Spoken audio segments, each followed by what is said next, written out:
Good morning! So ito nga pala yung cabinet na nabili ko sa Shopee. So ito yung loob niya nung nabuo na namin ni Habi. 3 layers siya. So ayan guys, naka-organize yung mga damit. Ngayon lang kasi may kumuha. So ayan guys, may hangiran din siya at saka bag na hindi mga ginagamit nakalagay dyan. Ayan, dumating na nga siya at kung paano namin siya nabuo. So ayan guys, napaka-secured ng package. May bubble wrap at saka styro. Ay, tingin tayo sa layout kung paano to gagawin. Akala mo naman talaga alam na alam, Char.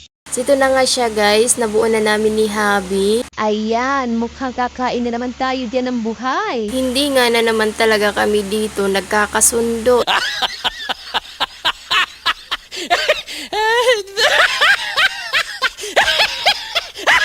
Ito na nga siya, nabuo na namin ni Habi. So ayan, 3 layers siya at saka may hangiran sa loob. 4'11 yung height ko, ganun siya katangkad sa akin. So ayan, sakto lang naman siya. Di ko masabi kung sobrang tibay niya, pero depende na lang kung paano mo siya aalagaan. Dahil wala nga tayong budget para magpa-customize ng cabinet, yung sobrang tibay talaga. So ayan guys, dito na nga lang kami sa Shopee bumili. So ayan, naghati pala kami dito ng kapatid ko para ma-organize yung mga damit namin para hindi kami mahirapan kung paano namin kukuhain. Napakadali nga naman at saka may hangiran ng mga uniform nila.